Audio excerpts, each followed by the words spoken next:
नमस्कार, स्वागत आहे तुमचे आपल्या परफेक्ट शिलाई या यूट्यूब चॅनलमध्ये. तर आज आपण 36 साईजचं पेपर कटिंग पाहणार आहोत. तर बहुतेक प्रत्येकाची पद्धत ही वेगवेगळी असते पेपर कटिंगची, पण मी इथे आज एकदम सोपी पद्धत दाखवण्याचा प्रयत्न केलेला आहे. तर व्हिडिओ आवडल्यास नक्की लाईक करा, शेअर करा आणि सबस्क्राईब करा. आणि व्हिडिओ शेवटपर्यंत पाहायला विसरू नका, तरच तुम्हाला पूर्ण पद्धत इथे समजण्यात येईल. चला तर आज आपण 36 साईजची पेपर कटिंग करूयात. तर फर्स्ट व्हिडिओ मी टाकलेला आहे 36 साईजची बाही कटिंग. त्याला खूप छान रिस्पॉन्स दिल्याबद्दल सगळ्यांचे आधी मनापासून धन्यवाद. चला तर आपण 36 साईजचं पेपर कटिंग करूया. तर गळा रुंदी घेणार आहोत 2.5, शोल्डर घेणार आहोत 5.5. गळा रुंदी 2.5, शोल्डर 5.5. शोल्डर 5.5 घेतला आहे, त्यामध्ये अर्धा इंच प्लस करून आपण मुंडा घेणार आहोत 6. हा मुंडा 36 साईजसाठी एकदम परफेक्ट आहे. काखेत ओढल्यासारखं होत नाही. तर पुढचा गळा आहे 5.5. 5.5 वर मार्किंग करून घेऊया. गळा रुंदी आहे 2.5, शोल्डर आहे 5.5, मुंडा घेतला आपण 6. आपल्याला 36चा चौथा भाग घ्यायचा आहे. 36 भागिले 4 किती होतात? 9. 9 मध्ये आपण 1.5 इंच मार्जिन ॲड करणार आहोत. 10.5. 9 आपली तयार छाती यायला पाहिजे. तर इथे आपण एक मार्किंग 9 वर करूयात आणि एक मार्किंग 10.5 वर करूयात. तर 1.5 इंच हे आपलं शिलाई मार्जिन जास्त झाले तर आपल्याला ते कमी करता येते, पण कमी झाल्यावर वाढवता येत नाही. त्याच्यामुळे आपण मार्जिन नेहमी 1.5 ठेवावे. आता आपण जिथे मुंढा टाकलेला आहे तिथूनच आपण छातीचे माप टाकून घेऊयात आणि 10.5 पर्यंत मार्किंग करून घेऊयात. इथपर्यंत तुम्हाला कळाले? गळा रुंदी 2.5, शोल्डर 5.5, मुंडा 6. इथे आहे पुढचा गळा. इथे आपण टाकला छातीचा चौथा भाग प्लस 1.5 इंच. इथपर्यंत समजलं? त्यानंतर आपण उंची टाकणार आहोत. आपल्या ब्लाऊजची उंची आहे 14. 13.5 आहे. आपण अर्धा इंच वाढवून 14ला मार्किंग करणार आहोत. खाली आपण 10.5 वर टिक मार्क करून घेऊया.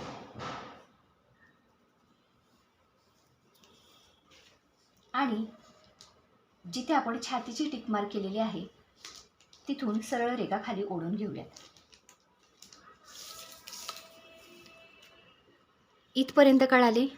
इथे 10.5 घेतले आपण आणि इथे सुद्धा 10.5 घेतले आणि सरळ रेषा आखून घेतली. ही एकदम सोपी पद्धत आहे. काही कुठे कमी जास्त येत नाही. फक्त तुम्ही लक्षपूर्वक ऐका. मी परत एकदा समजावते. गळा रुंदी 2.5, शोल्डर पूर्ण घेतले 5.5, मुंडा घेतला 6. 36 छाती आहे. छातीचा चौथा भाग घेतला 9, त्याच्यामध्ये 1.5 इंच मार्जिन म्हणजे 10.5. सेम 10.5 आपण खाली पण टाकलेले आहे. आपली उंची आहे 13.5. अर्धा इंच वाढून आपण 14 उंची घेतलेली आहे. इथपर्यंत कळाले? पुढे सुरुवात करूया. आता योगपट्टीसाठी आपण पेपरची बंद बाजू इथे घेतलेली आहे आपल्या डाव्या हाताला आणि उजव्या हाताला ही ओपन बाजू. पुढच्या गळ्याचे मार्किंग आपले बंद बाजूवर आलेले आहे. शोल्डर पण आपण इथे बंद बाजूपासूनच काउंट करायचा नेहमी. आता जिथे बंद बाजू आहे तिथे आपण योगपट्टीचे माप टाकणार आहोत. तिथे आपण 3.5 इंचावर एक मार्किंग करावे. इथून 3.5 इंचावर हे बघा. आणि या बाजूला 2.5 इंच. आता 2.5 इंचापासून एक सरळ रेषा आखायची.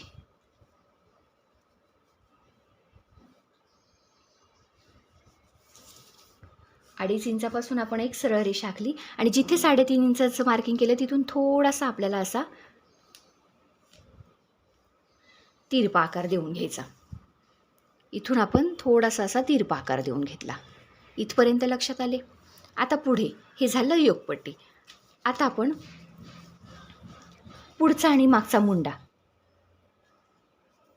तर आपण 1.5 वर मार्किंग करून घेऊया आणि 1.5च्या निम्मे एक मार्किंग करून घेऊया. म्हणजे दीडमध्ये आपल्याला 2 मुंडे करायचे आहेत, एक पुढचा आणि एक मागचा.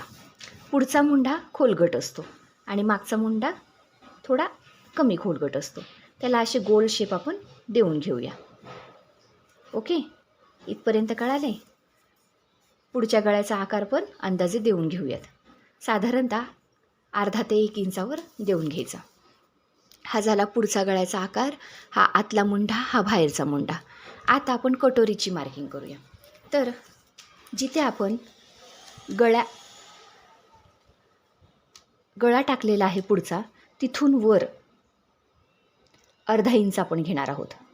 जिथे आपण गळ्याची मार्किंग केली आहे तिथून वर अर्धा इंच घ्यायचं आपल्याला.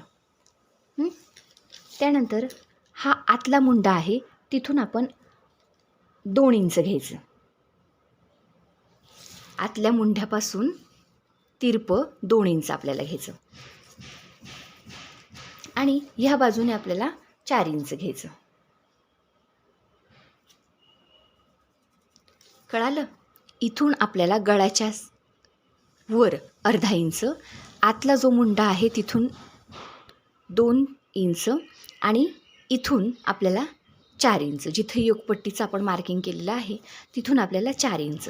हे माप आपलं साईजनुसार बदलत राहतं. हे माप साईजनुसार बदलत राहतं. त्याच्यामुळे प्रत्येक साईजला हे माप वेगवेगळं आहे. तर आपण हे 3 पॉईंट आता जोडून घेऊयात.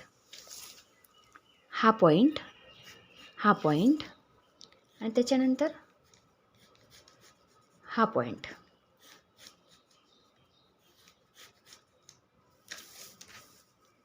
हा आला आपला कटोरीचा आकार. दिसतोय तुम्हाला?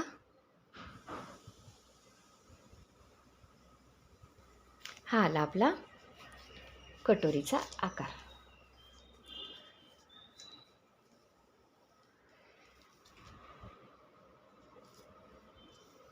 इथे एक पानाचा शेप तयार झाला पाहिजे, फक्त एवढं लक्षात ठेवा. आता मी तुम्हाला पेपर कट करून दाखवते. आपण कटोरी वाढवणार आहोत, त्याचा मी एक सेपरेट व्हिडिओ टाकणार आहे, कारण एकाच व्हिडिओमध्ये खूप गोंधळ होईल, म्हणून कटोरी एका सेपरेट व्हिडिओमध्ये वाढवण्याचं तुम्हाला सांगणार आहे. आता मी इथे फक्त पेपर कटिंग दाखवलेली आहे, पुढच्या भागाची आणि मागच्या भागाची. आता कट करताना आपण इथून कट करायचे, साईडने इथून कट करायचे आपल्याला, इथून बाहेरच्या मुंड्याच्या आकाराने. आणि हा पुढचा गळा तुम्हाला कट करून दाखवते मी.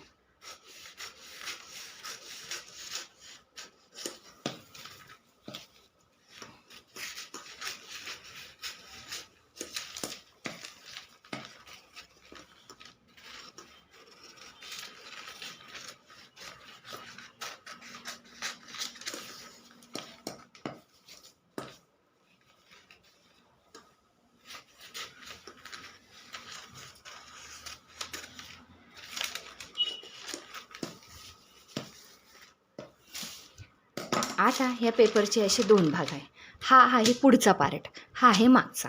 आता ह्याला आपण मधून याचे 2 भाग करून घेऊयात.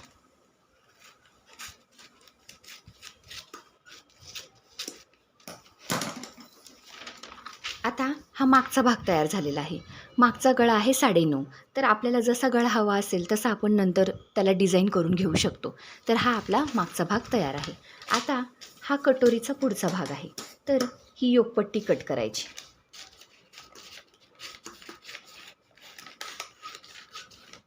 ही झाली योगपट्टी. त्यानंतर आतला मुंढासुद्धा कट करून घ्यायचा.